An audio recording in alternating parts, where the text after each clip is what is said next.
Assalamualaikum warahmatullahi wabarakatuh. Selamat pagi Ibu Resa Nurmala selaku dosen pengantar ilmu sosiologi, dan selamat pagi kepada teman-teman semua.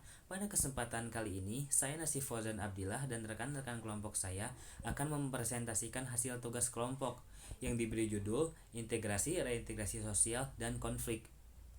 Baik, pembahasan pertama, saya akan menjelaskan pengertian integrasi.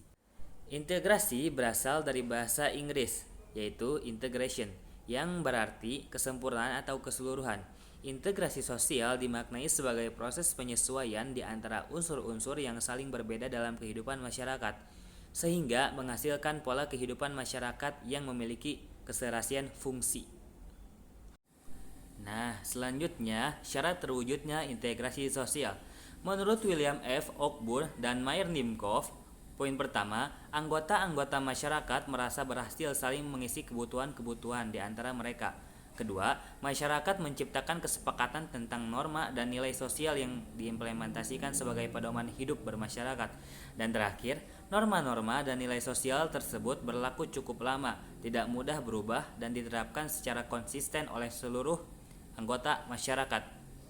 C. Bentuk-bentuk integrasi sosial. 1. Integrasi normatif merupakan bentuk integrasi yang terjadi karena adanya norma tertentu yang berlaku di masyarakat. 2. Integrasi fungsional terbentuk karena ada fungsi-fungsi tertentu dalam masyarakat. Fungsi-fungsi dari masing-masing pihak yang ada dalam sebuah masyarakat tersebut dikedepankan untuk meningkatkan persatuan dan solidaritas masyarakat tersebut. 3. Integrasi korsif terbentuk atas dasar kekuasaan yang dimiliki pemimpin yang sedang berkuasa. Dalam integrasi ini, penguasa menerapkan cara kekerasan yang menekan kepada masyarakat. D. Faktor pendorong tercapainya integrasi sosial. 1. Faktor internal, kesadaran diri sebagai makhluk sosial, tuntunan kebutuhan, semangat gotong royong. 2. Faktor eksternal, tuntunan perkembangan zaman, persamaan visi, misi, dan tujuan. Terbentuknya kesempatan berpartisipasi dalam kehidupan bersama, persamaan kebudayaan, sikap toleransi, adanya tantangan dari luar. E. Faktor penghambat. 1. Keberaneka-ragamaan. 2. Lemahnya nilai budaya. 3. Ketidakmerataan. 4. Besarnya ancaman. 5. Wilayah yang luas. 6. Adanya paham etnosentrisme. A. Pengertian reintegrasi. Reintegrasi sosial adalah upaya untuk mengembalikan dan membangun kembali persatuan, kepercayaan, modal sosial, dan juga kohesi sosial setelah terjadinya suatu perpecahan atau konflik dalam masyarakat. Kemudian pembahasan selanjutnya mengenai reintegrasi, yaitu upaya reintegrasi sosial. Upaya yang dapat dilakukan pertama yaitu membangun kepercayaan di antara kedua belah pihak yang terlibat konflik. Upaya yang kedua, memperkuat identitas bersama. Yang ketiga, memperkuat dengan melakukan kegiatan bersama. Dan upaya yang terakhir, membentuk kebijakan pemerintah yang pro terhadap reintegrasi. Faktor pendorong reintegrasi. 1. Konflik dan kekerasan terjadi kembali dalam masyarakat. 2. Ada permintaan untuk membangun kembali hubungan masyarakat yang tercerai-berai. 3. Menciptakan kembali kondisi aman, tentram, dan harmonis seperti sedia kala. D. Pihak yang terlibat dalam reintegrasi. Poin pertama, Badan Khusus Reintegrasi. Kedua, NGO luar negeri. Dan yang terakhir, organisasi internasional. A. Pengertian konflik. Secara etimologis, kata konflik berasal dari bahasa Latin con dan figer. Kata con memiliki arti bersama, sementara figer memiliki arti memukul. Dalam KBBI, konflik didefinisikan sebagai percekcokan, perselisihan, pertentangan. Konflik biasanya timbul dari adanya perbedaan-perbedaan dalam kehidupan seperti perbedaan fisik, kebudayaan, nilai, kepentingan, emosi, kebutuhan, atau pola-pola perilaku antara individu atau kelompok dalam masyarakat.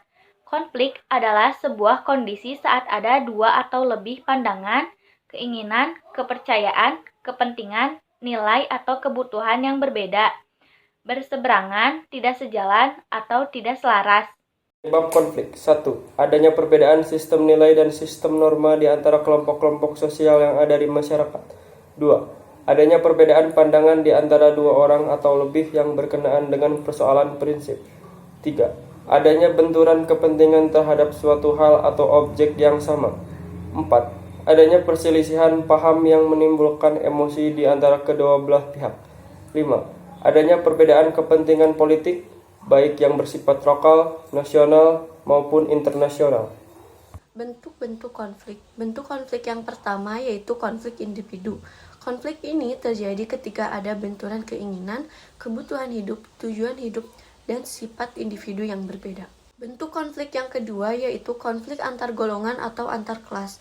Menurut Karl Marx, masyarakat merupakan himpunan dari kelompok sosial yang memiliki kepentingan dan kebutuhan hidup masing-masing. Perbedaan inilah yang membuat antar kelas dan kelompok acapkali terjebak dalam konflik. Kemudian, konflik yang ketiga yaitu konflik rasial. Pada umumnya, konflik ini masuk ke dalam konflik antar golongan. Konflik ini terjadi ketika dua kelompok ras yang berbeda berselisih, baik karena adanya perbedaan keinginan, kebutuhan hidup, kebudayaan, maupun perbedaan fisik di antara kedua kelompok ras tersebut. Selanjutnya, bentuk konflik yang keempat yaitu konflik politik. Konflik politik merupakan perdebatan antara dua orang atau lebih dalam rangka untuk memiliki pengaruh ataupun kekuasaan. Hal-hal yang diperebutkan yaitu kekuasaan, pemegang rancangan undang-undang maupun kekuasaan negara. Kemudian bentuk konflik yang terakhir yaitu konflik internasional. Konflik internasional merupakan konflik yang melibatkan beberapa negara dikarenakan adanya perbedaan kepentingan di antara negara-negara yang terlibat konflik. Contoh konflik sosial. Konflik sosial yang terjadi di Aceh Singkil tahun 2015. Aksi pembakaran beberapa gereja yang terjadi tanggal 13 Oktober 2015 diawali dengan demonstrasi yang dilakukan oleh remaja muslim. Mereka menuntut pemerintah setempat untuk melakukan pembongkaran terhadap sejumlah gereja yang dianggap tidak memiliki izin. Karena tensi yang tinggi, sebanyak 600 orang kemudian memutuskan melakukan pembakaran terhadap beberapa gereja yang ada. Konflik ini mengakibatkan 1 orang tewas dan 4 orang luka-luka. Solusi: konflik bernuansa suku, agama, ras, dan antar golongan atau SARA sesungguhnya merupakan salah satu tipe konflik yang tak mudah untuk diuraikan, terlebih lagi konflik agama. Namun bukan berarti konflik tersebut tidak bisa dikelola dengan baik. George Weah memberi penilaian agama secara seimbang. Menurutnya, agama dapat menjadi sumber konflik, di saat yang sama juga memiliki potensi kreatif yang dapat berfungsi sebagai jaminan yang kuat untuk menciptakan toleransi, pluralisme, demokratis, dan menjadi sebuah resolusi konflik nirkekerasan. Hal ini dapat terwujud apabila adanya kesediaan dari pemeluk agama untuk menghayati dan mengamalkan ajaran agamanya secara mendalam, dewasa, toleran, dan pluralis. Terima kasih atas perhatiannya. Kurang lebihnya mohon maaf. Demikian akhir presentasi dari kelompok kami. Semoga bermanfaat untuk kita semua. Semoga apa yang disampaikan barusan adalah awal untuk kita menerjang badai kehidupan. Wassalamualaikum warahmatullahi wabarakatuh.